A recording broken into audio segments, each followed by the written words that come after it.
Music is all around us. It's in the movies that we watch, the stores we shop at, the restaurants we eat at, and the churches we attend. We are rarely, if ever, stuck in silence with no way to access it. And we have become so accustomed to having music anywhere at any time that any lack of it is scary for us. As Roger Scruton, philosopher and author, said in his essay, Effing the Ineffable, today, much music is heard, not much is listened to. And among the music that is heard, far more is overheard than directly heard. Indeed, we live in an overhearing culture. Alan Goldman, philosopher and author, stated that those who appreciate music do not listen passively to be soothed, but they listen actively for what is to come in light of what has been foretold. We have quite literally never known a world without music, and I'm sure many of us wouldn't like to. However, that doesn't stop us from judging it, failing to appreciate it, or failing to truly listen to it. So that is why today I want to talk about music at its simplest, because I believe that by understanding the intrinsic and extrinsic value of music, we are then able to appreciate all genres of music, the artists who create it, and our own unique experiences. So first I want to begin by discussing the difference between liking something versus appreciating something. To like something refers to one's personal preference. It's based on affection and taste for the art or whatever it may be. And it's usually associated with your five senses. To appreciate something refers to an objective esteem for something's intrinsic value, sentiment, or nature. And it's based on the recognition that that art or whatever it may be holds a value that is not reliant upon you or your opinion of it. The bottom line is that we can appreciate things we do not like, and we should, because I believe that music has an objective goodness which comes from its intrinsic value. So what is intrinsic value? Well, the intrinsic is the value that something holds on its own or in itself. It's inherent to the music. It's not a quality that can be taken away from the music by the listener or given to the music by the listener. And many philosophers have attributed the intrinsic to the experience, which is where the artist expresses their personal emotions through songs or melodies or lyrics or chords, and in return makes the listener feel those emotions or at least sympathize with them. The extrinsic does rely on someone or something else to make it valuable. It's usually associated with the production side and what makes it profitable, such as education or therapy or ads on TV and background music in movies.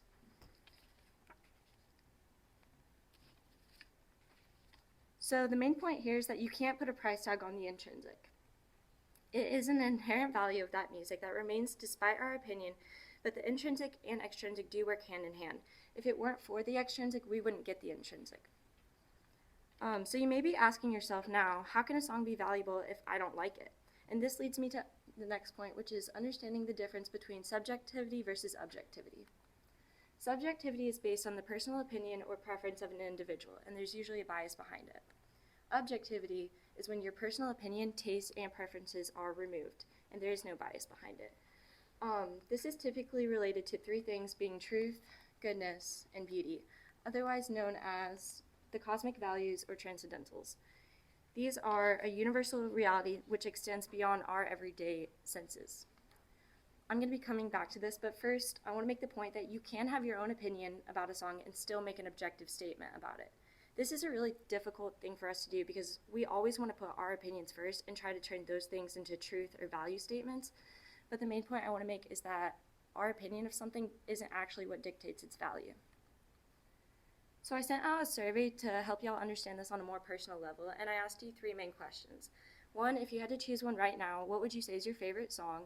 Two, have you ever shared that song with a friend or family member? And three, did you receive a response such as, this song is so good, or this song is so bad? 92.8% of people surveyed have shared a song with a friend or family member, and 60.5% of people received a response such as, this song is so good, while 30.2% received a response such as, this song is so bad. Our human nature is to talk about the things that we like and care about.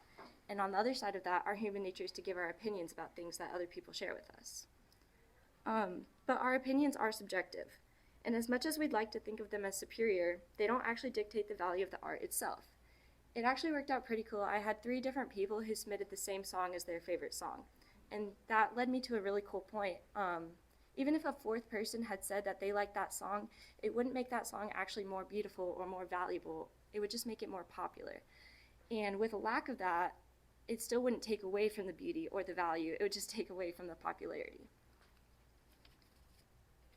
So, in my research, I found 2 main problems coming up again and again. And that was that 1, we have allowed ourselves to become an overhearing culture, and 2, we have let our opinions get in the way of our appreciation. So what do we do about that? Well, 1, somebody once said that to really appreciate music, we should experience the absence of it first. What would that look like? He said that we should sit in silence for a complete hour, not because we should just appreciate the way that the music fills the silence, but to appreciate and learn how to actually listen to the music rather than just hear it. I think a lot of times we treat music as like background noise, and we don't actually care about the song itself or what it does for us. A second point, look for its value. Even if you do not like it, you can find something that you can appreciate about it. Different songs mean things to different people, and different people are reached in different ways.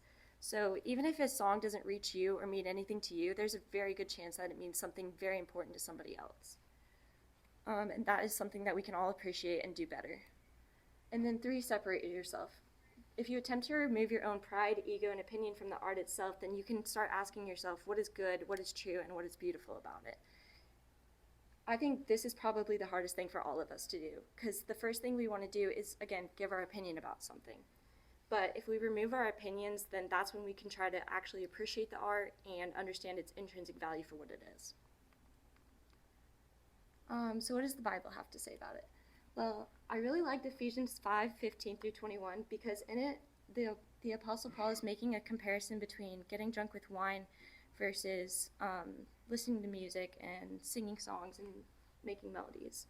At first, I was really confused on how he could even make a comparison between the two, but the more I thought about it, when we listen to a song, we are fully giving ourselves over to it. We let it control our emotions and our mind and our hearts and our actions, and we do the same thing with alcohol. But where alcohol blurs reality for us, I think music has a way of making sense of it. But music also gives us an escape, where alcohol also gives us an escape. The difference is one is really dangerous and one can save us, in my opinion at least. Colossians 3:16, let the word of Christ dwell in you richly, teaching and admonishing one another in wisdom, singing psalms and hymns and spiritual songs with thankfulness in your hearts to God. I really liked this verse because I think he makes a difference between psalms and hymns and spiritual songs. He doesn't just talk about one. There's a distinction in the 3 different things. Because like I said, people are reached in different ways. That's why I think all genres of music are important. Whether or not you like them all, you can appreciate them all because of how they reach different people. And then Psalm 149, 1-9, I really liked this because it talks about a new song, and it doesn't just tell us that we should praise the Lord, but it teaches us how we can and the different ways that we can do that. It talks about the value of each and every object that goes into praising the Lord and in the music.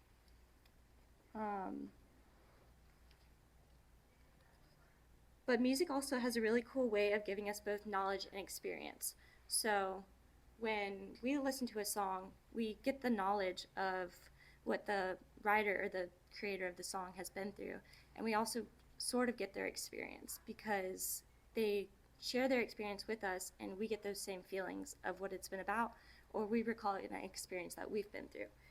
So when it comes to worship music, which I don't think this only applies to worship music, but I think a really cool example of that is that when it comes to worship music, we can sing a worship song and we get the knowledge and experience of God, but we also let others experience him and get the knowledge of what it's like to sit under his love. And that is all I have for y'all.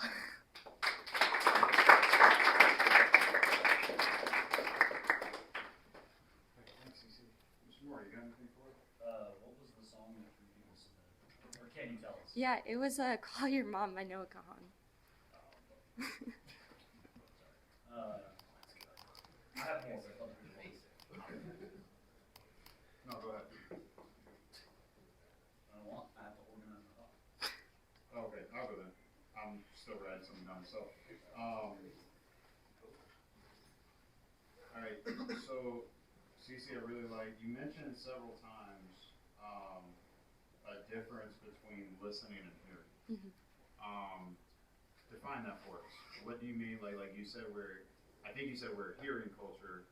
Lots of people hear music, but we don't listen to it. Yeah. Can you explain that a little bit? I'm trying not to use the word unpack because I'm not Right. Pastor Nathan, but like, can you tell us a little bit Yeah. about that? I think that whole idea goes back to the way that we oftentimes treat music as like background noise, and we don't actually care that it's there. I think when we listen to it, I mean, it's not about just hearing the words or just the chords, but it's hearing about the idea that the person that wrote it is like actually trying to convey to you. Because I think music is a really personal thing. Like when somebody writes a song and puts it out there, like they're being so vulnerable with us, and to just like kind of pass that off and like let it be background noise for us and not really care that it's there. I don't know. I just think that's a really sad thing to do. Do you think that, given our culture and as prominent as popular as music is, do you think that some music lends itself towards just being heard? I agree. Like some of the songs, like some of my favorite songs are just very.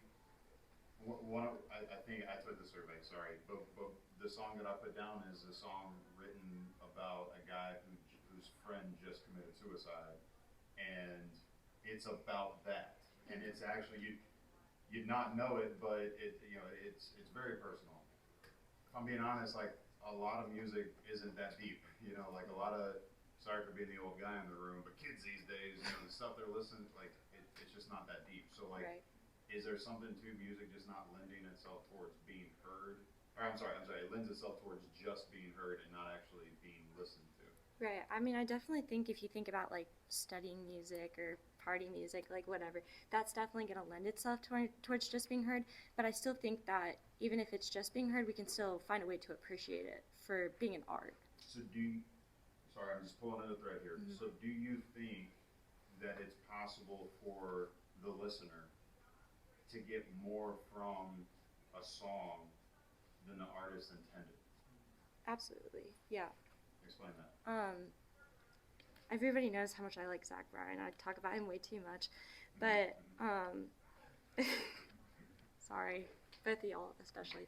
But yeah, I think definitely part of the reason I'm so drawn to his music is because I get things out of it that other people probably wouldn't get, which I'm not like trying to diss anybody, but like I don't know, like there's certain things he's talking about, and I'm like I can see like God in that, you know. So, and I'm glad you said that. I'm glad you said it that way because I know, and this is more maybe you've had a situation too. I've taught lessons before, or I've preached sermons before, and I've just given what I thought I had to give. Mm-hmm. I just doing the best I can, and I'll walk away from it thinking, it was all right, cool, whatever. And then someone, it's happened in here quite a bit. It's happened in here where one of y'all will come up afterwards and be like, hey, I got something out of that. And whether it's a question or whether it's like something helpful, something meaningful, it's just like, that wasn't what I was aiming for, but I mean, I'm happy for it, you know? Right. So it's incredible like how dynamic the interaction is between a musician and someone who's actually listening to the music. So, Right. Yeah. Did you get your thoughts organized or you? They're not really questions. Okay, go for it. Nikki Giovanni, I think it was Nikki Giovanni who has this great phrase that she's talking about poetry, but like songwriting, poetry, Right. hand in hand. And she's got this line about like the poet is the last to know. That actually like the poet is just writing or whatever, and then like you read it and you get something out of it, Yeah. and the poet's like, all right, cool, that sounds great. Right. Or like Cohen and Lynch, like if I knew where the good songs came from, I'd go there more often. Mm-hmm. Like if I knew what was like exactly what was going on here and how to give this to you, like I'd do that every time. Right. But I'm just here doing this, like that's why I said that Leonard Cohen's my favorite Christian artist. Which that is kind of a question. So like the Ephesians 5 verse, the Colossians 3 verse, Psalm 149, does it I think I know what you're gonna say and kind of said this, like does that only apply to like Christian music and Yeah, worship absolutely. music and No, I don't think so. I mean, I'm not drawn to worship music on the regular. Like, there's maybe 2 or 3 songs that I actually like. But again, like Zach Bryan, like, I don't know, I call that my worship music because I get so much more out of it. So, no, I don't think anything is, like, I don't think those verses are specifically talking about or have to apply to worship music whatsoever. So maybe not those verses, but like, and this is just because it's an interest of mine. Yeah. Of like, so what is the like biblical Christian justification for listening to secular music, watching secular movies? Like, what is that? What is the biblical or Christian justification for it? I honestly think if you genuinely think that you can get something out of it, that if you find God in that, and it's not like you have to go searching for it. I think it kind of finds you. And I don't know. I think if you're able to make that connection and it means something to you, I don't think you owe that to anybody as like an explanation.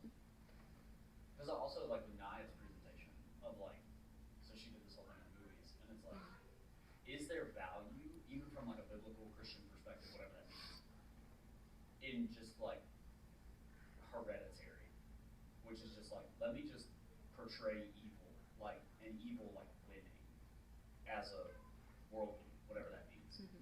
Is there value in putting that on screen, putting that to song, and is there value in a Christian seeing it, listening to it, whatever? I definitely think so.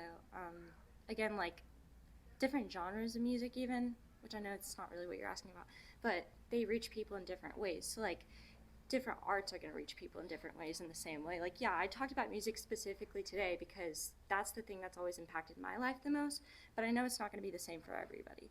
And I definitely think the same goes with, like, what's being portrayed or what's being talked about. Like, different things are going to affect people different ways. So. I have a thought on this whole thing, and so you're like shred it to pieces, or don't, whatever.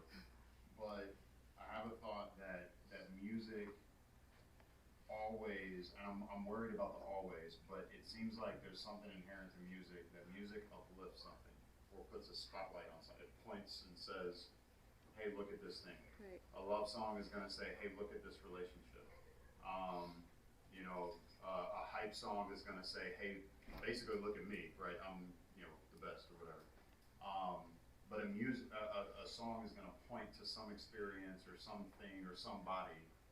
And because that's the case, it seems like what the artist's intent was and the thing that they're trying to uphold, the listener can come in and say, I have something like that applies, like all the poetry of it, the emotion of it, I have those same emotions, although it's a different object.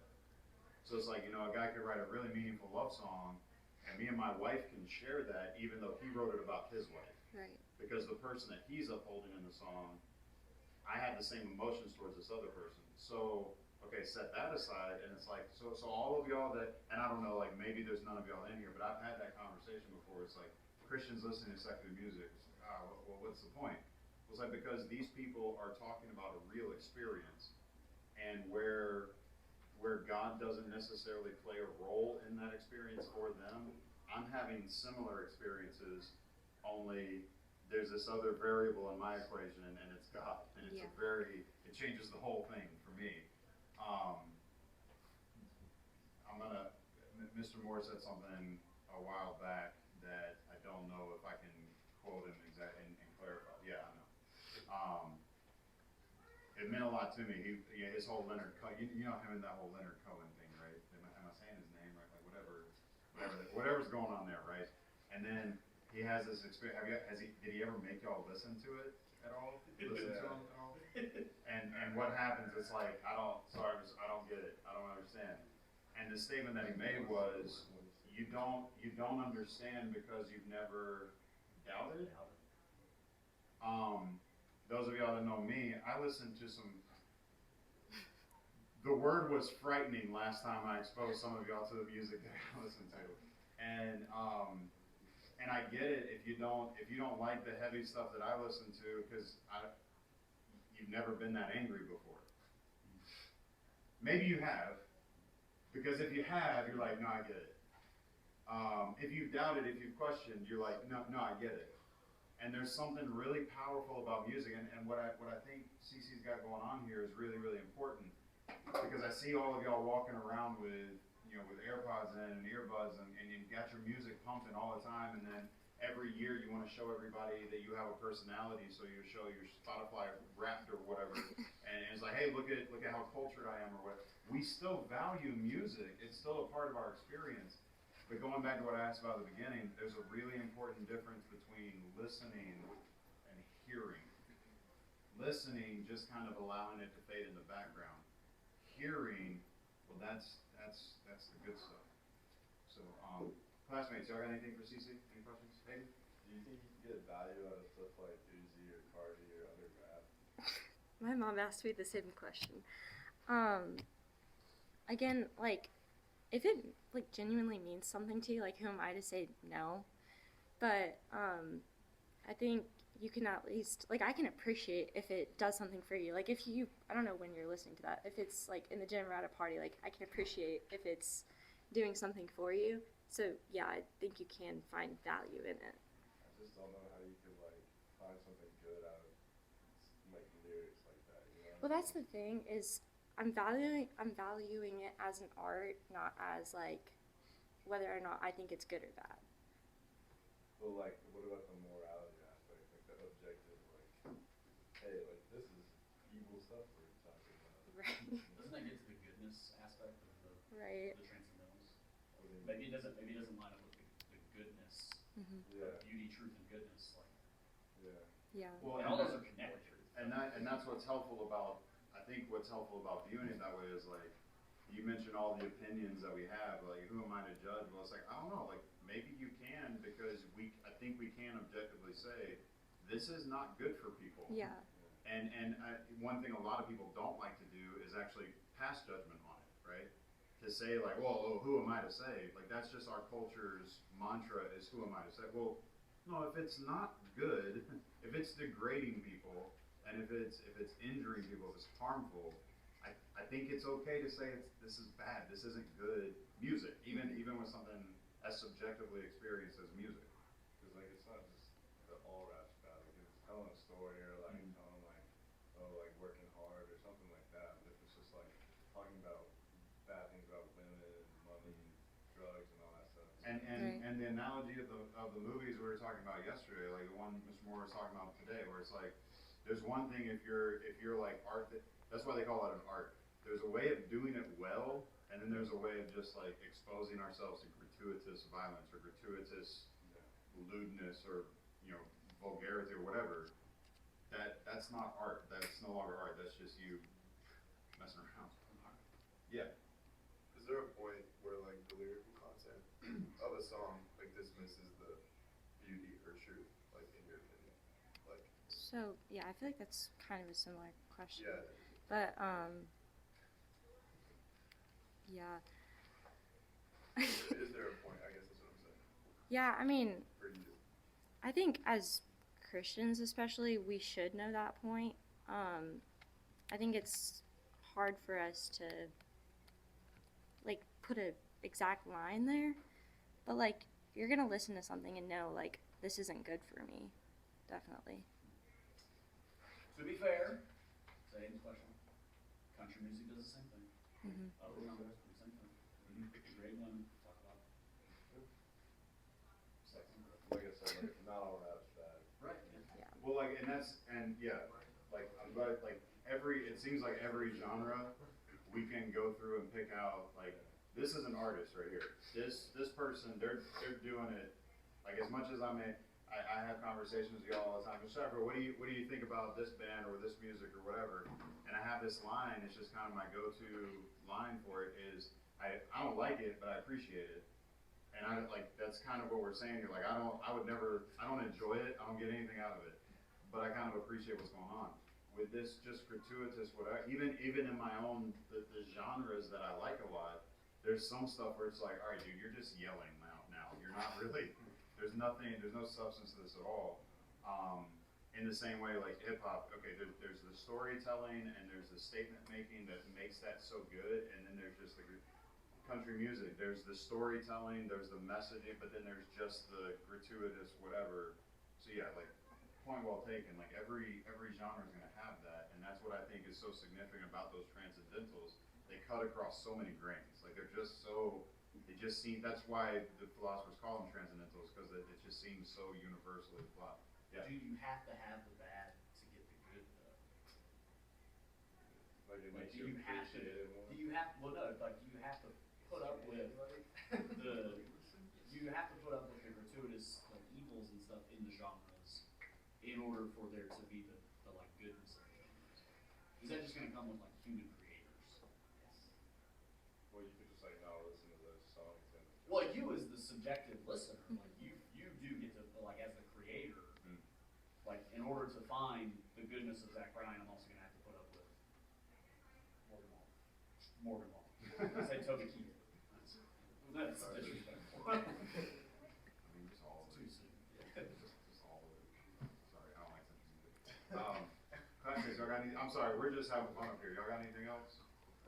What? Okay. Was there a specific song or experience that made you appreciate music, or you always just felt that way? I think I knew from like a really young age that I was like super drawn to music, and I used to find it kind of overwhelming that there's like all this really good, beautiful music out there that like I'm never gonna hear. And so it wasn't so much as like a song or an artist or an experience, even though I'd love to yap about Zach Bryan some more. But I think it was just like the realization that like, yeah, there's all this really good music that I'm never gonna hear, and I could be really sad about that, or I could appreciate the fact that it's still gonna be valuable whether or not I ever hear it. And that the fact like knowing I'm not gonna hear it can make me appreciate the music I do hear now like 10 times more. Anything else? Anything else?